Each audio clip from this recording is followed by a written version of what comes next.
This is all that remains of Alma Road in Lancaster. Much of this street disappeared when the Pointer roundabout was constructed, but the name gives a clue to a troubled period in British military history. Santori Barracks, Constantinople, September the 30th, 1854. Dear Father, I told you in my last that it would perhaps be the last that I should have the pleasure of writing to you, and I have now cause to thank God that I am able to do so. I have got wounded and am lying here until such time as I recover. The action where I received it was at the Battle of Alma.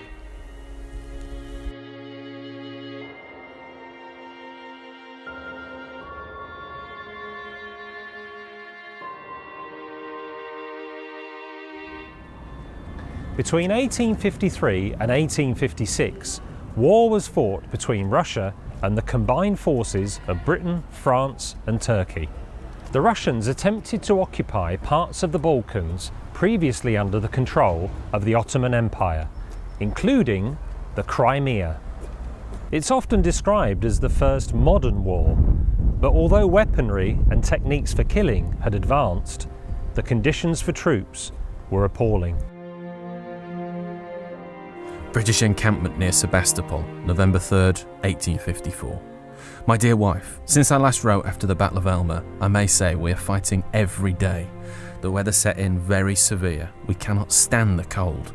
Our clothing is almost worn out. I've not been undressed in the last 5 months, so you may guess the state we're in.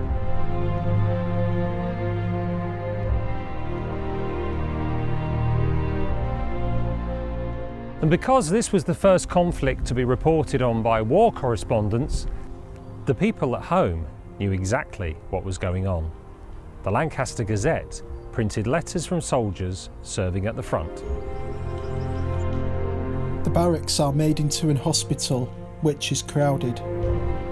Altogether, I was 8 days before a doctor dressed my wound, and I had nothing done at it but what myself and some kind-hearted woman on board the ship did.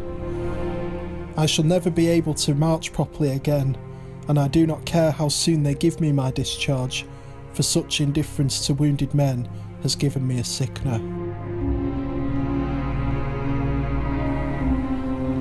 It was through the newspaper coverage that the work of volunteer nurses like Florence Nightingale became known, and public sympathy for the troops fueled demand for improved medical conditions and care. Sebastopol, November 11th, 1854. Dear wife, we've now been firing at their batteries for 26 days and there's no sign of a surrender yet.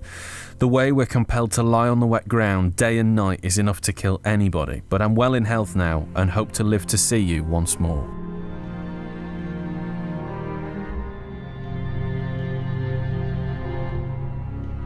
"4 years after the war, in 1860, this memorial was dedicated. Funded by public subscription, it attracted controversy for the time taken to erect it and the location chosen. The Lancaster Gazette argued that it should be placed in the centre of town, not out of sight here in the cemetery. Today the memorial is largely unknown as it looks down on the city below.